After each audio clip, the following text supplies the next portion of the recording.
Assalamualaikum warahmatullahi wabarakatuh.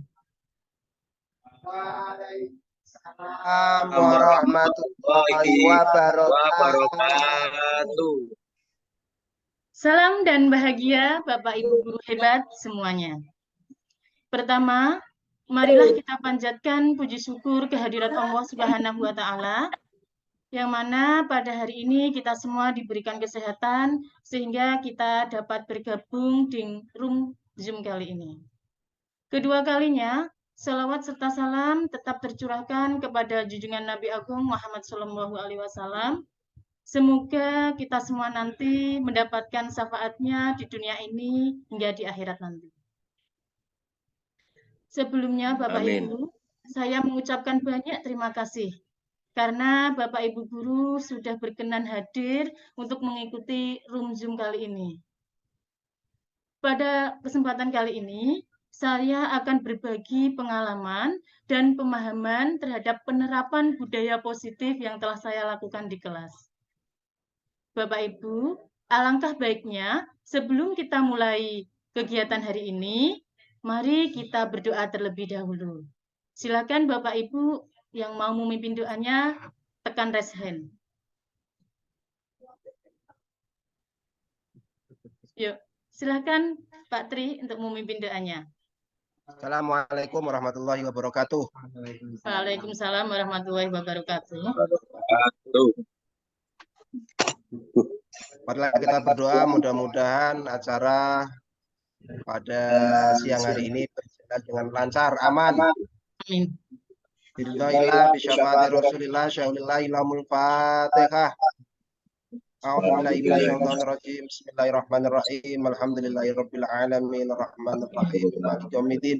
Iyyaka na'budu wa iyyaka nasta'in. Ihdinas siratal mustaqim. Siratal ladzina an'amta 'alaihim ghairil maghdubi 'alaihim waladdallin. Ya. Assalamualaikum warahmatullahi wabarakatuh. Waalaikumsalam warahmatullahi wabarakatuh. Terima kasih Pak Tri karena sudah memimpin doanya. Semoga acara kita hari ini berjalan lancar sampai akhir nggih Bapak Ibu. Izinkan saya share screen nggih Bapak Ibu.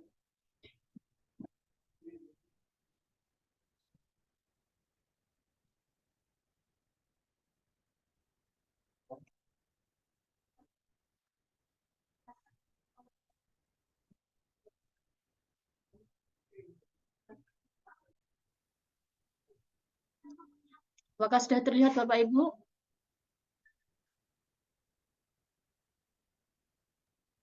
Ya, udah kelihatan. Iya. Semuanya sudah pada kenal saya nggih. Nama saya Umi Zuli Astuti, calon guru penggerak angkatan 7 dari Kabupaten Demak. Berikut media sosial saya, ada Instagram, Facebook, dan YouTube. Silahkan Bapak Ibu jika berkenan bisa untuk mengunjungi. Bapak Ibu, supaya kita bisa semangat dalam kegiatan kali ini, dan Bapak Ibu akan saya berikan pantun ya Bapak Ibu untuk awal kali kegiatan kali ini. Pergi ke pasar membeli bakso mini. Bakso mini dijual oleh Bu Mega. Kita awali kegiatan webinar hari ini dengan mengucap salam dan bahagia. Oke. Bahagia. Ya. Bahagia selalu ya Bapak Ibu. Adapun kegiatan kali ini, untuk awal pembukaan, tadi kita sudah buka dengan berdoa. Terus kegiatan kedua nanti eksplorasi konsep selama 45 menit. Dan diskusi selama 10 menit. Dan refleksi atau penutup nanti selama 5 menit. Itu ya Bapak Ibu.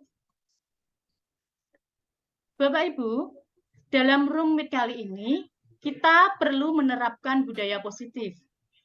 Adapun budaya positif di room kali ini, yaitu yang pertama, mematikan mic ketika yang lain sedang berbicara. Yang kedua, tekan raise hand ketika ingin bertanya. Dan yang ketiga, on kamera jika memungkinkan. Yang keempat, bertanya dengan sopan. Mungkin ada yang bisa ditambahkan Bapak Ibu untuk budaya positifnya di room meet kali ini?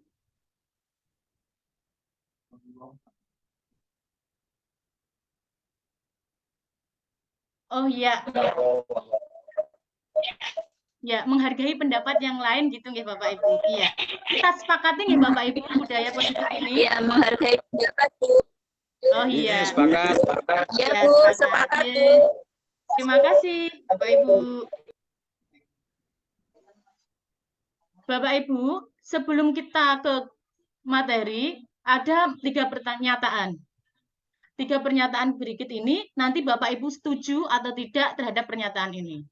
Yang pertama, hukuman dapat mendisiplinkan anak. Kira-kira Bapak Ibu setuju tidak?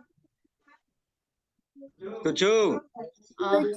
Setuju. Yang kedua, ya setuju nggak Bapak Ibu? Pemberian hukuman dengan hal positif seperti membaca atau membersihkan halaman sekolah dapat meningkatkan disiplin anak. Setuju apa tidak Bapak Ibu? Setuju. Setuju. Oke. Ya, yang ketiga, memberikan penghargaan dapat meningkatkan motivasi belajar anak. Setuju apa tidak Setuju. Bapak Ibu? Setuju. Ya, ya. Ini Bapak Ibu, dari ketiga pernyataan ini nanti Bapak Ibu bisa mengetahui jawabannya setelah kita membahas materi nanti. Apakah benar jawaban Bapak Ibu nanti? Gitu nggih? Dalam pemahaman dan pengalaman saya budaya positif itu ada 6 subbab. Yang pertama, disiplin budaya positif dan nilai-nilai kebajikan universal. Yang kedua, teori motivasi, hukuman, penghargaan, dan restitusi. Yang ketiga, keyakinan kelas. Yang keempat, kebutuhan dasar manusia dan dunia yang berkualitas. Yang kelima, 5 posisi kontrol. Dan yang keenam, segitiga restitusi. Ya, Bapak Ibu, sekarang Bapak Ibu akan saya ajak untuk mengepalkan tangan salah satu Bapak Ibu. Kepalkan Bapak Ibu. Bayangkan bahwa Bapak Ibu menyimpan sesuatu yang sangat berharga di dalam kepalan tersebut. Bapak Ibu perlu menjaga benda tersebut karena begitu pentingnya untuk kehidupan Bapak Ibu. Tapi ada seseorang yang ingin mengambil kepalan tangan Bapak Ibu. Mungkin dengan cara mengintimidasi, memarahi, atau bahkan menggelitik, memberikan uang supaya Bapak Ibu mau membukanya. Kira-kira apa yang akan Bapak Ibu lakukan? Bagaimana Bapak Ibu? Ada barang yang begitu berharga, yang Bapak Ibu kepal, tapi ada seseorang yang ingin mengambilnya. Kira-kira apa yang Bapak Ibu lakukan? Kita berusaha untuk tetap mempertahankan yang ada dalam genggaman kita. Oh iya, bagus Bapak. Karena apa? Sesuatu yang kita yakini itu berharga. Sesuatu kita untuk membuka atau menutup itu adalah yang mengontrol diri kita sendiri. Gitu nggih Bapak Ibu. Nah, di tahapan yang pertama yaitu pendekatan teori kontrol, disiplin positif. Menurut Stephen Covey bahwa Anda itu tidak bisa mengontrol orang lain. Hanya Anda yang dapat mengontrol diri Anda sendiri. Yang kedua, semua perilaku memiliki tujuan. Ya, model berpikir menang-menang. Maksudnya, kedua belah pihak, dua-duanya ingin saling menang. Yang keempat, kolaborasi dan konsensus menciptakan pilihan-pilihan baru. Dan yang kelima, realitas kebutuhan setiap orang itu berbeda. Boleh nanti ditutup tambah mulek. Bapak Ibu, kira-kira mesti Bapak Ibu bertanya, apa itu disiplin? Disiplin menurut Ki Hajar Dewantara yaitu untuk menciptakan murid yang merdeka, syarat utamanya adalah harus ada disiplin yang kuat. Hal ini sejalan dengan pernyataan Diane Goosen dari disiplin berasal dari bahasa Latin yaitu disiplina yang artinya belajar. Disiplin, akar kata dari disiplin yaitu disciple yang artinya murid atau pengikut. Bapak Ibu, murid atau pengikut yang baik itu adalah murid yang mengetahui tujuan atau manfaat yang dia ikuti. Itu Bapak Ibu. Disiplin berkonotasi dengan disiplin diri. Disiplin diri dapat membuat seseorang menggali potensinya menuju kepada sebuah tujuan, yaitu sesuatu yang dihargai dan bermakna. Dari kedua pendapat tersebut, kita dapat menyimpulkan bahwa belajar mengontrol diri dengan menggali potensi kita agar tercapai tujuan mulia, yaitu menjadi seseorang yang kita inginkan berdasarkan nilai-nilai yang kita hargai. Berikut adalah nilai-nilai kebajikan secara universal. Yang pertama, sifat-sifat positif manusia yang merupakan tujuan mulia yang ingin dicapai setiap individu. Yang kedua, setiap perilaku itu memiliki tujuan, pastinya. Nggih, Bapak Ibu. Yang ketiga, mengaitkan nilai-nilai kebajikan yang diyakini seseorang, maka motivasi intrinsiknya akan terbangun, sehingga menggerakkan motivasi dari dalam untuk dapat mencapai tujuan mulia yang diinginkan. Bapak Ibu, nilai-nilai kebajikan dari tujuan pendidikan kita di dunia ini yang ingin kita tuju adalah profil pelajar Pancasila. Sekarang sudah diterapkan di sekolah-sekolah. Ada sekolah yang baru menerapkannya di kelas 1 dan kelas 4. Itu nih Bapak Ibu. Bapak Ibu pasti tahu apa dimensi profil pelajar Pancasila. Tahu nggih Bapak Ibu, dimensi profil pelajar Pancasila itu ada 6. Mari kita nyanyi bersama nggih Bapak Ibu dengan nada lagu Pergi Tamasya. Monggo bisa mic-nya dibuka, kita nyanyi bareng-bareng. 1, 2, 3. Belajar Pancasila, beriman dan bertakwa pada Tuhan yang Esa dan berakhlak mulia, berkebinekaan lebar, gotong royong mandiri, kreatif ya, terima kasih Bapak Ibu. Bahasan yang kedua yaitu teori motivasi, hukuman, penghargaan, dan restitusi. Bapak Ibu, teori perilaku manusia maksudnya ingin melakukan sesuatu itu mesti mempunyai tujuan. Di sini ada 3 tujuan manusia melakukan sesuatu. Yang pertama, untuk menghindari ketidaknyamanan atau hukuman. Yang kedua, untuk mendapatkan imbalan dari orang lain. Dan yang ketiga, untuk menghargai diri sendiri. Dari kedua ini termasuk motivasi intrinsik. Dan untuk yang satu, untuk menghargai diri sendiri, ini termasuk dalam kategori motivasi intrinsik. Ya. Adapun dialognya, apabila seseorang untuk menghindari ketidaknyamanan atau hukuman, dia akan berpikir, apa yang akan terjadi jika saya tidak melakukannya? Karena dia takut dengan hukuman itu. Yang kedua, apa yang akan saya dapatkan jika saya melakukannya? Itu apabila orang ingin mendapatkan imbalan. Adapun motivasi intrinsik, itu apabila saya akan menjadi orang seperti apa jika saya melakukannya. Gitu Bapak Ibu. Nah, Bapak Ibu, ini ada pertanyaan reflektif, ada video seseorang murid yang sedang melamun saat guru menerangkan di depan kelas.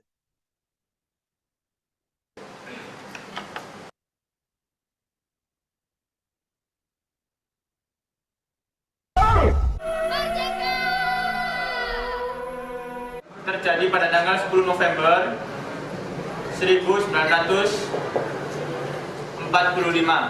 di Surabaya. Hari Pahlawan memperingati terjadinya perang. Itu siapa itu yang mengambil itu?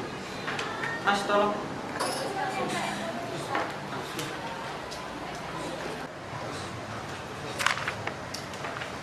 Mas, merdeka, merdeka. Ayo, teman.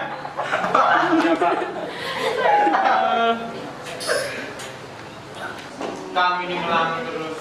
Jelaskan ini, 10 November ada apa? Hari Pahlawan, Pak. Apa itu di sana? Nggak tahu. Nggak tahu. Ayo, kamu sekarang. Kenapa? Maaf. Sana, ya berdiri.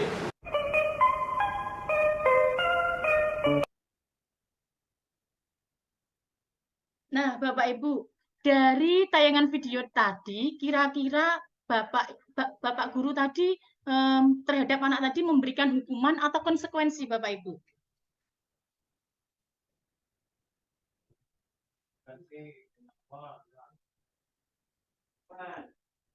Iya, itu Bapak guru itu telah melakukan hukuman karena dilakukan secara langsung. Gitu nggih Bapak Ibu. Perbedaan dari hukuman dan konsekuensi itu begini Bapak Ibu. Kalau konsekuensi itu akibat dari sesuatu yang dilakukan. Ya, dari akibatnya apa setelah melakukan seperti itu, gitu. Tapi kalau hukuman itu sesuatu yang dijatuhkan kepada pelaku. Ya, dari hukuman itu nanti akan menjadikan identitas gagal terhadap seorang anak itu negatif. Sedangkan konsekuensi dan restitusi itu nanti menghasilkan identitas anak menjadi sukses. Gitu. Lah, sekarang Bapak Ibu, apa itu restitusi? Iya. Restitusi adalah proses menciptakan kondisi bagi murid untuk memperbaiki kesalahan mereka, sehingga mereka bisa kembali pada kelompok mereka dengan karakter yang lebih kuat. Yang kedua, restitusi juga merupakan proses kolaboratif yang mengajarkan murid untuk mencari solusi untuk masalah mereka. Dan yang ketiga, dari restitusi itu bisa membantu murid berpikir tentang orang seperti apa yang mereka ingin dan menjadi tujuan yang mulia. Dan bagaimana mereka harus memperlakukan orang lain. Itu adalah restitusi Bapak Ibu. Nah, penerapan dari kegiatan yang kedua tadi, yang pertama, selalu berusaha membangun motivasi intrinsik siswa dengan memberikan pemahaman dan contoh tindakan yang positif.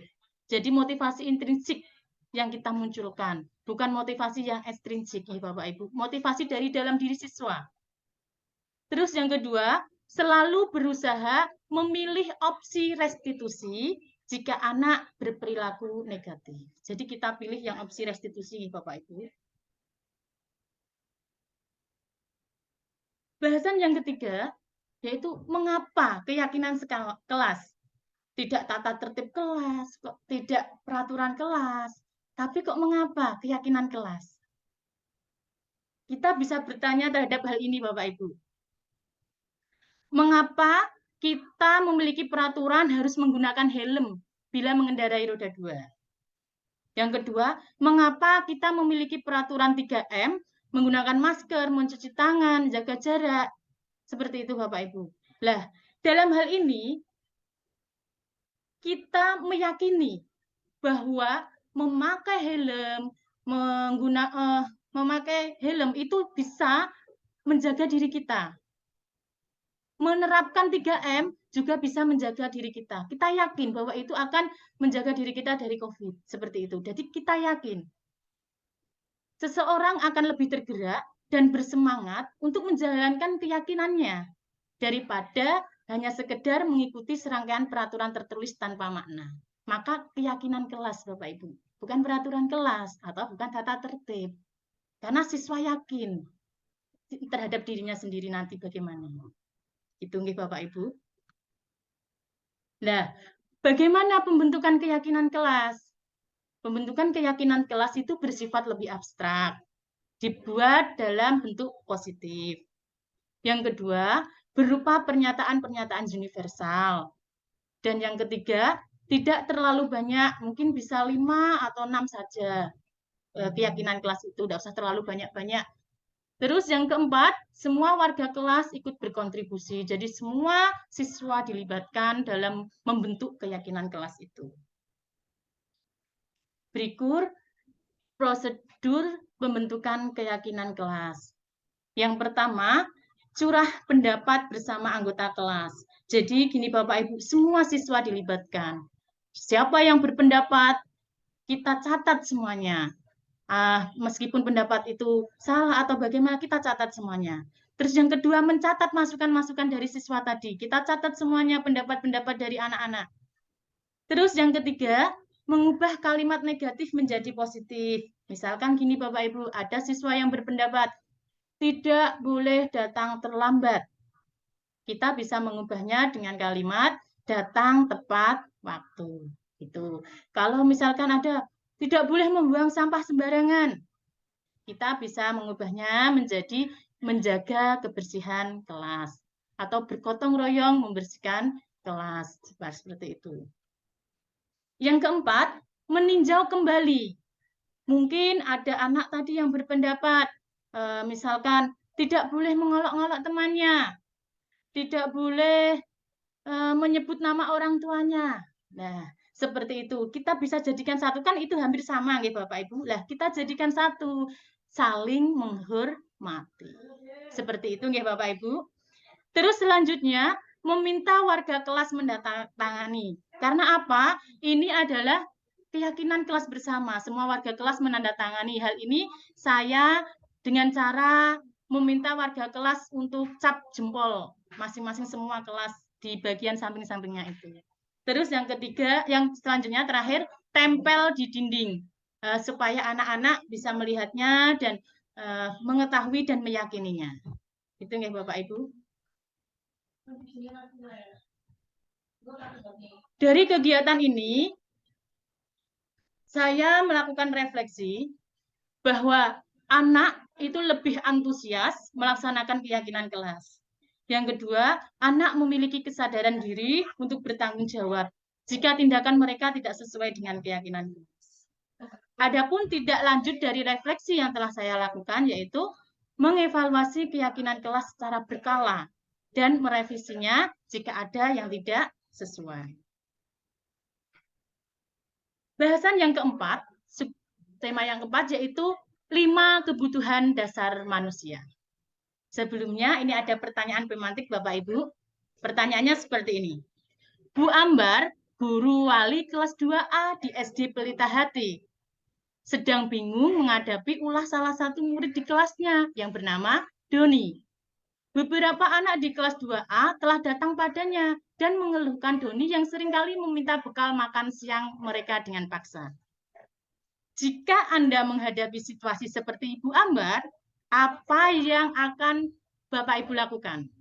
Menurut Anda, kira-kira apa alasan Doni melakukan hal itu? Bagaimana Bapak Ibu? Jika Anda sebagai Ibu Ambar itu apa yang akan Bapak Ibu lakukan? Dan mengapa Doni melakukan hal seperti itu?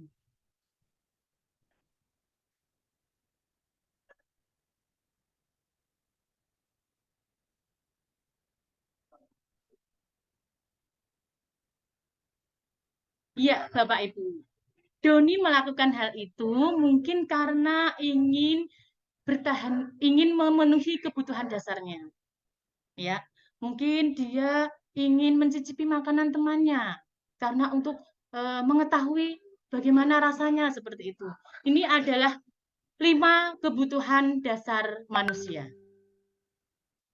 Yang pertama yaitu bertahan hidup. Bertahan hidup ini adalah kebutuhan dasar fisiologis manusia. Ya, Bapak Ibu. Anak-anak membutuhkan makan, pakaian, tempat tinggal. Ini termasuk kebutuhan dasar manusia yang bertahan hidup. Anak-anak juga perlu kasih sayang dan rasa diterima. Dan yang ketiga, anak-anak itu perlu kebebasan. Maksudnya kebebasan dari kata bosan, kebebasan dari rasa takut, seperti itu.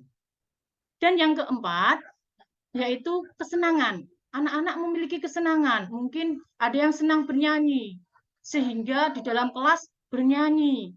Ada yang senang mungkin bermain alat musik, sehingga di dalam kelas seringnya bermain alat musik atau kelotean meja, seperti itu. Dan ada anak yang mempunyai kebutuhan dasar penguasaan. Contohnya anak ingin juara, anak ingin menjadi ketua kelas. Itu adalah 5 kebutuhan dasar manusia. Bapak Ibu, di subbab yang kelima, yaitu posisi kontrol, silahkan Bapak Ibu menyimak ilustrasi berikut. 5 posisi kontrol. Yang pertama, posisi sebagai penghukum.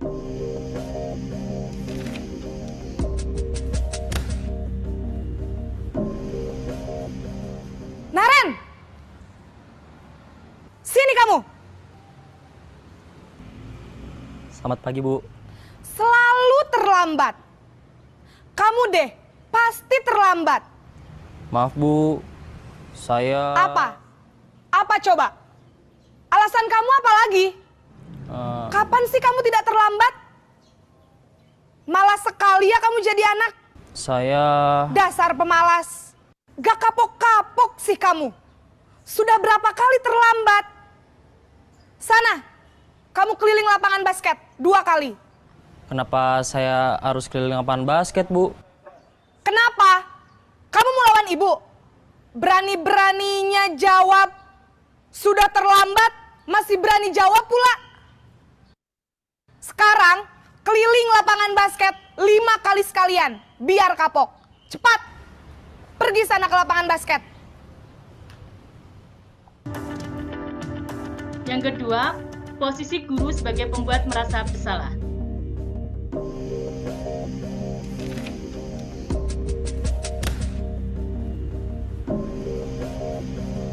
Naren!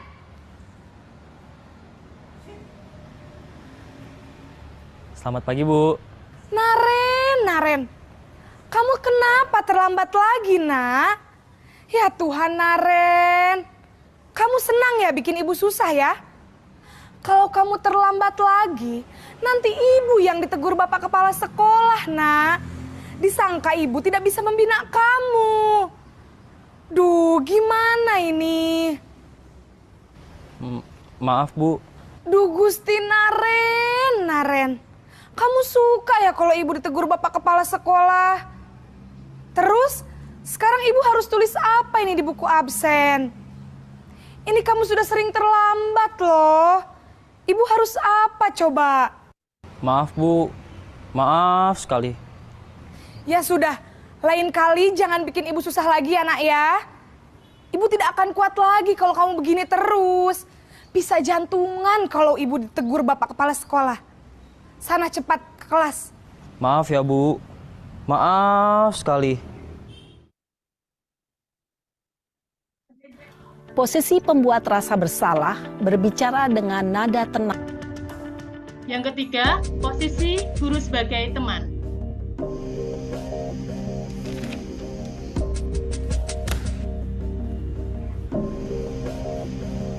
Naren!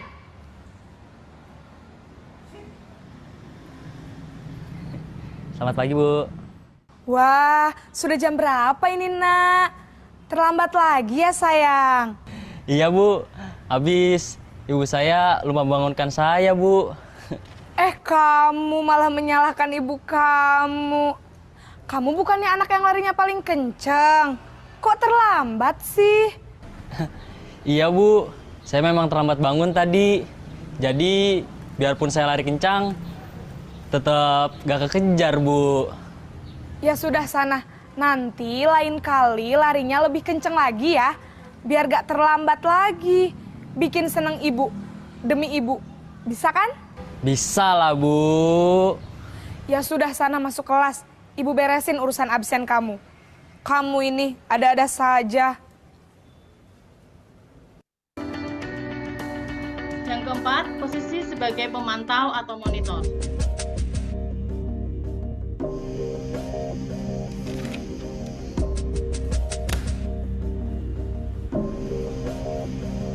Naren!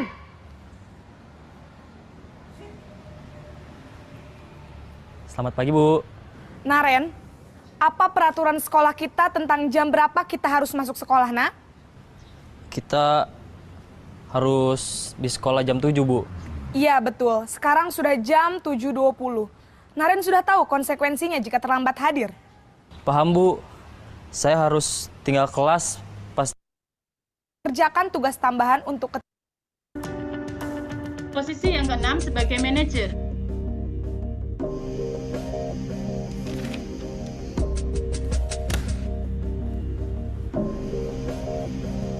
Naren!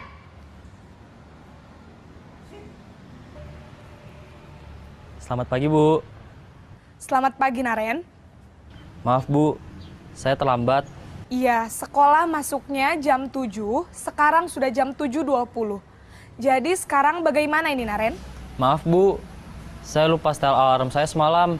Baiklah, menurut kamu, keyakinan sekolah yang mana yang perlu kamu tingkatkan?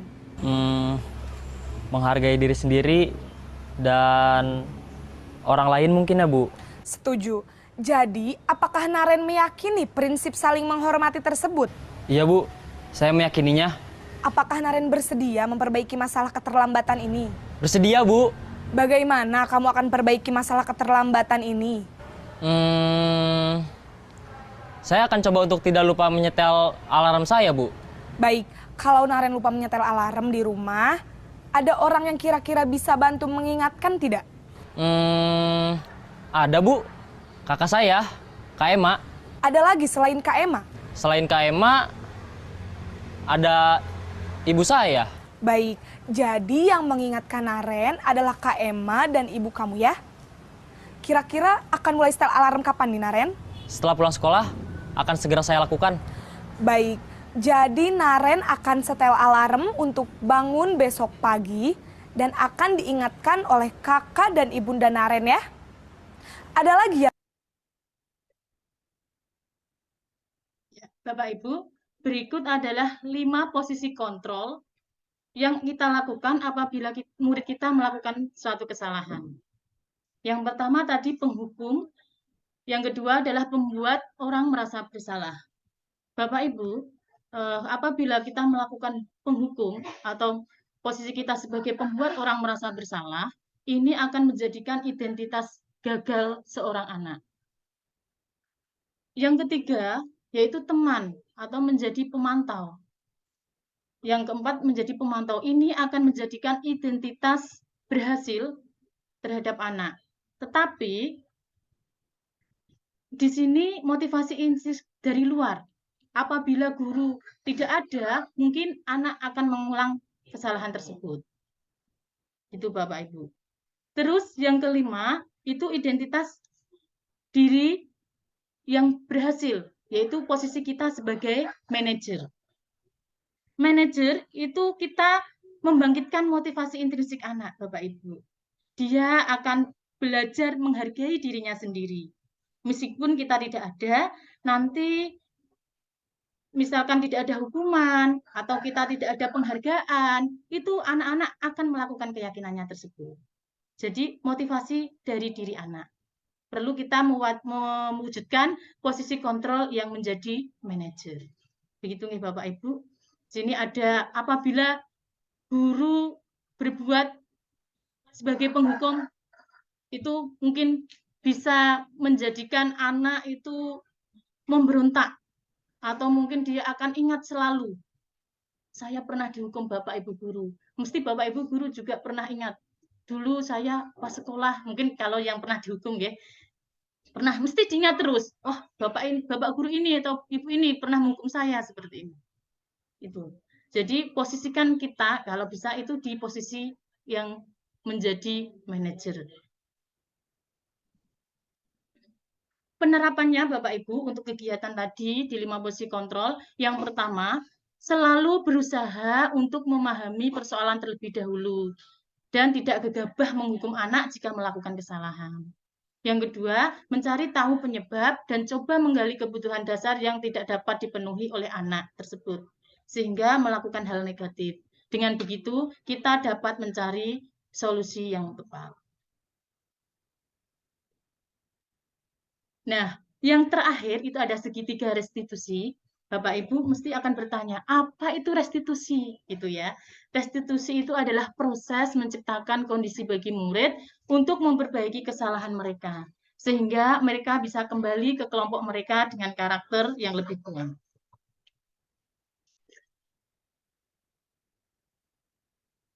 Nah, segitiga restitusi itu adalah tahapan untuk memudahkan restitusi. Yang pertama itu adalah menstabilkan identitas. Menstabilkan identitas itu maksudnya kita akan membentuk identitas berhasil pada anak. Jadi kita tanyakan dulu alasannya, mengapa anak melakukan hal tersebut. Mengapa anak melakukan kesalahan tersebut? Gitu nggih Bapak Ibu. Terus yang kedua, validasi tindakan yang salah. Maksudnya bagaimana? Setiap orang itu pasti melakukan kesalahan. Gitu nggih Bapak Ibu. Lah, setiap tindakan yang kita lakukan itu mesti mempunyai tujuan. Anak tersebut melakukannya, setiap anak itu memiliki tindakan mesti mempunyai tujuan. Nah, tujuan anak melakukan hal itu apa? Kita sarankan ke tujuan yang lebih baik. Misalkan seperti ini. Anak-anak tadi terlambat sekolah, kenapa? Seperti itu. Misalkan tadi terlambat sekolah karena baju saya tidak ada Bu, saya susah mencarinya. Seperti itu. Nah, nanti kita bisa jelaskan kita bagaimana untuk menindaki hal itu. Nah, itu validasi tindakan yang salah. Selanjutnya, menanyakan keyakinan. Menanyakan keyakinan itu anak-anak, tadi anak-anak sudah melakukan kesalahan apa? Keyakinan di kelas kita bagaimana? Kita tanyakan keyakinan yang kita sudah bentuk tadi. Seperti itu Bapak Ibu. Ada tindakan dari segitiga restitusi ini. Bapak Ibu,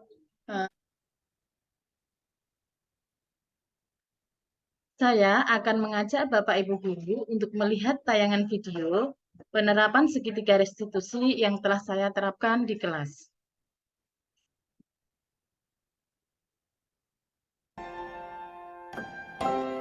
Selamat pagi anak-anak. Pagi. Kemarin ada PR matematika. Sudah mengerjakan Anak semua tidak belum? mengerjakan PR. Sudah, bagus. Sekarang guru periksa satu persatu ya.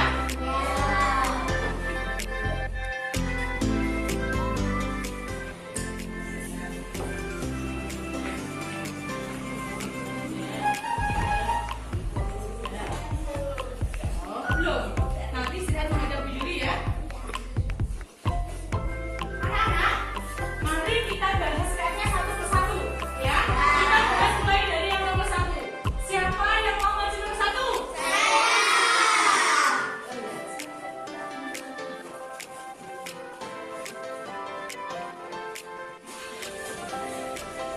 Nomor 1, 2 ditambah 4, hasilnya negatif 2. Itu apa salah?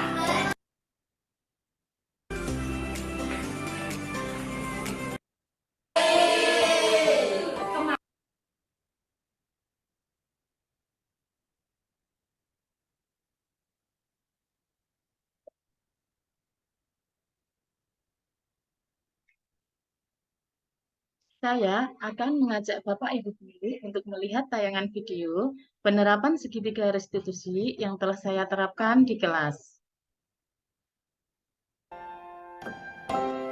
Selamat pagi anak-anak. Pagi. Kemarin ada PR matematika.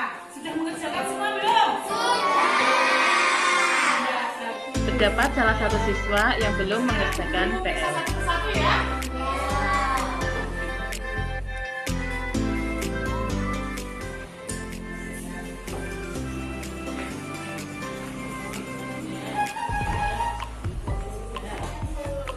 Oh, belum.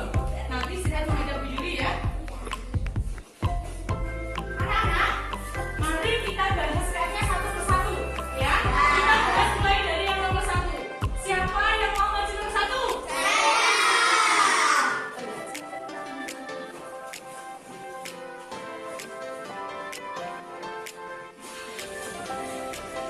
Nomor 1. Iya, anak-anak kelas 5 semuanya pintar dan hebat. Kamu tahu tidak alasannya kenapa panggil bahasa Indonesia? Tampilkan identitas. Yang pertama, Kenapa Mas Rumi tidak mengerjakan PR? Karena waktu sore saya bermain bola, akhirnya malam saya ketiduran. Oh iya, bermain bola. Kenapa kamu ingin bermain bola? Karena cita-cita saya ingin menjadi pemain bola.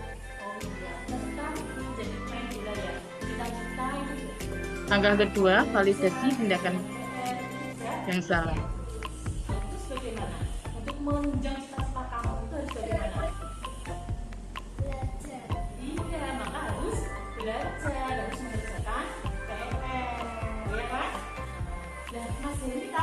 Langkah ketiga yaitu menanyakan keyakinan kelas yang telah dibentuk sebelumnya. mengerjakan PR. Kita harus mengerjakan. Nah, untuk memperbaiki kesalahan kamu, Mas ini tahu apa? Tidak akan mengulangi lagi. Ini merupakan penerapan segitiga restitusi yang telah saya terapkan di kelas.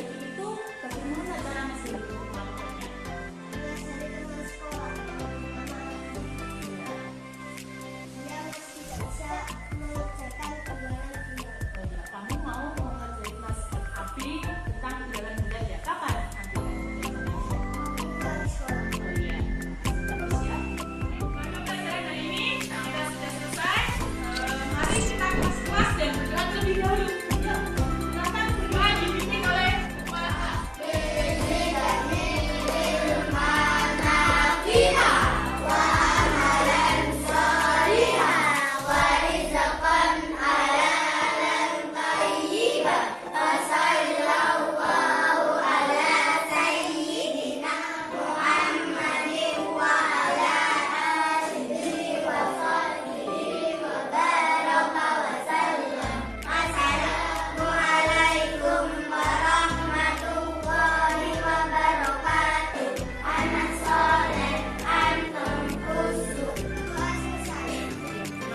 Wassalamualaikum warahmatullahi wabarakatuh.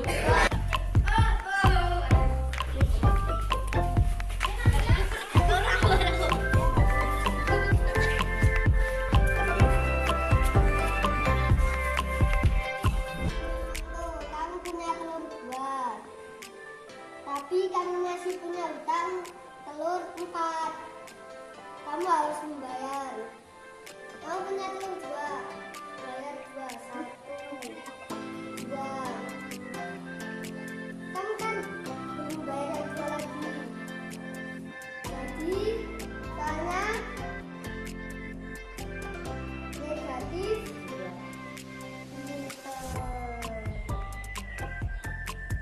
Soal nomor ketika saya melakukan restitusi, saya merasa dihargai sehingga tumbuh keinginan untuk bertanggung jawab.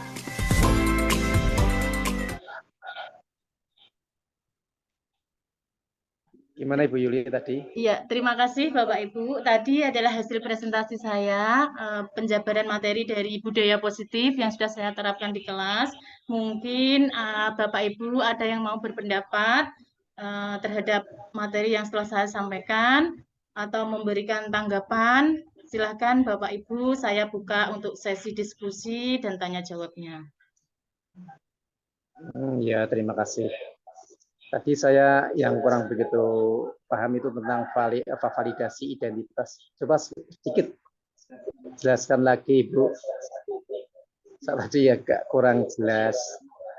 Terima kasih. Oh iya, nggih. Ya, terima kasih Bapak Fatayib. Tadi ada yang namanya segitiga restitusi. Itu nggih Bapak, itu adalah sebuah tindakan kita melakukan restitusi. Restitusi itu adalah untuk memperbaiki tindakan anak. Jadi misalkan anak melakukan kesalahan, kita bisa melakukannya dengan segitiga restitusi itu. Yang pertama itu adalah menstabilkan identitas anak. Nah, maksudnya itu ketika anak melakukan hal tersebut, melakukan kesalahan, kita itu menanyakan dulu. Anak-anak melakukan kesalahannya itu karena apa? Gitu. Lah, anak-anak melakukan kesalahan tadi kan ada 5 dasar manusia, kebutuhan manusia nih Bapak Ibu. Mungkin anak tersebut melakukan kesalahan itu untuk memenuhi kebutuhan dasarnya, mungkin di salah satunya, atau mungkin anak itu pengen kesenangannya, atau anak itu ingin memenuhi kebutuhan yang supaya ingin rasa kasih sayangnya. Tadi kan ada rasa kasih sayang gitu Bapak Ibu. Nah, mungkin di rumah atau bagaimana rasa kasih sayang anak itu kurang.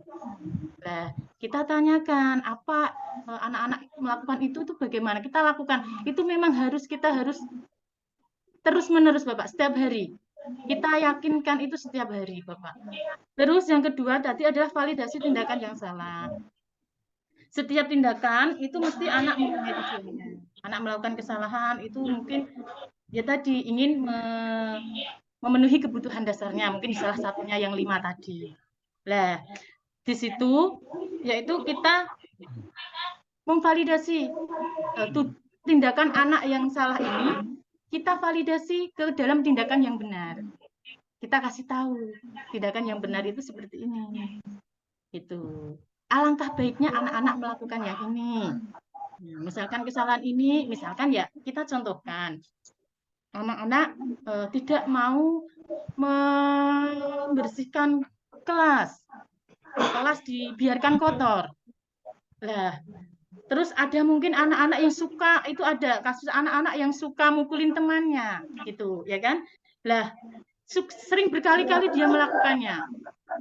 Terus kita harus apa? Personal, Bapak. Pendekatan personal dengan anak tersebut, ditanya bagaimana kok bisa melakukan hal itu. Mungkin bisa dengan cara kita memberikan contoh. Contoh misalkan, Bu guru saja sama anak-anak tidak pernah yang namanya pegang sampai memukul. Gitu. Kita berikan contoh yang konkret. Selain kita melakukan segitiga restitusi itu, kita harus memberikan contoh. Mungkin mudah-mudahan insya Allah nanti anak bisa lebih baik lagi, gitu Bapak. Itu validasi tindakan salah itu maksudnya kita kasihkan ke arah yang benar. Tindakan yang salah ini kita jadikan ke arah yang lebih baik. Bagaimana tindakan yang lebih baik. Terus kita aturkan kepada keyakinan kelas tadi. Keyakinan kelas di kelas kita apa anak-anak? Kita sudah membentuk keyakinan kelas. Padahal keyakinan kelas itu kita harus begini. Misalkan tidak boleh, kita harus menghormati sesama teman. Apakah sudah sesuai perbuatan yang kamu lakukan itu sesuai dengan keyakinan kelas kita? Seperti itu Bapak tadi. Ini termasuk tahapan dari segitiga restitusi untuk mengatasi kesalahan anak tadi. Pripun Bapak Fatih? Oh iya, terima kasih. Sudah begitu jelas dari Bu Zuli. Terima kasih Bu. Iya, terima kasih Pak Fatih. Mungkin ada tambahan dari Bapak Ibu guru yang lain? Atau mungkin ada yang mau ditanyakan?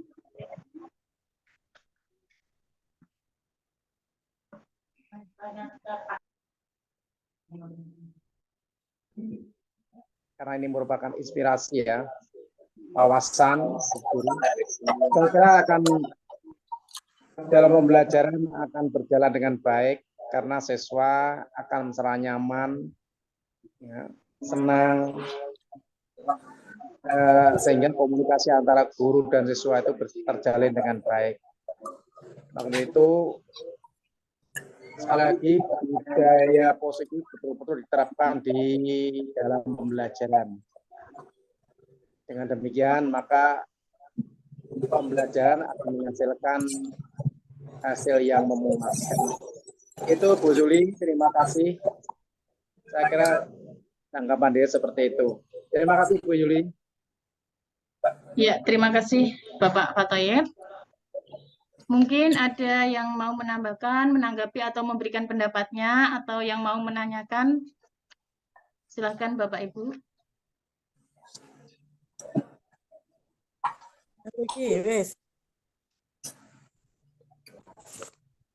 Ya, terima kasih Juli atas waktunya. Di sini saya akan bertanya tentang materi yang sudah Juli sampaikan kepada kami untuk yang poin 3 tadi tentang keyakinan kelas. Jika kita sudah menentukan keyakinan kelas, tetapi ada yang masih melanggar apa yang akan kita lakukan. Terima kasih untuk jawabannya. Iya, terima kasih Bu Fahim.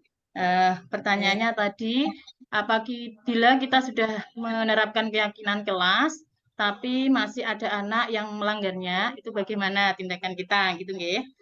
Nah, kita bisa melakukan dengan segitiga restitusi tadi, Bapak Ibu. Ya, yang pertama menstabilkan identitas anak. Tadi yang sudah saya jelaskan tadi, terus validasi tindakan kelas, dan yang ketiga menanyakan keyakinan kelas keyakinan kelas itu harus kita tuntut kita misalkan selain kita melakukan segitiga restitusi itu, kita harus memberikan contoh yang konkret seperti itu Bapak Ibu. Jadi mungkin anak-anak akan melihat kita bagaimana, insya Allah nanti anak-anak akan mengikuti apa yang dilihat atau menjadi panutannya. Tadi kan ada materi juga, murid itu akan murid yang baik itu murid yang dia mengetahui tujuan dan manfaat yang dia ikuti, seperti itu. Jadi selain melaksanakan segitiga restitusi itu, kita juga memberikan contoh konkret yang baik kepada anak. Itu, Bu Fahim. Terima kasih atas jawabannya Bu Yuli. Cukup bagus. Ya, terima kasih. Sudah, mungkin sudah cukup atau bagaimana Bapak Ibu? Sudah cukup Bu, sudah cukup jelas. Ya. Terima kasih Bapak Ibu atas waktunya. Alhamdulillah semua kegiatan ini kita berjalan dengan lancar dan saya mengucapkan banyak terima kasih karena Bapak Ibu sudah berkenan hadir dalam mengikuti Zoom diseminasi pemahaman dan pengalaman penerapan budaya positif yang telah saya laksanakan. Ya, di sesi akhir penutup kita baca doa penutup. Siapa Bapak yang mau memimpin doanya?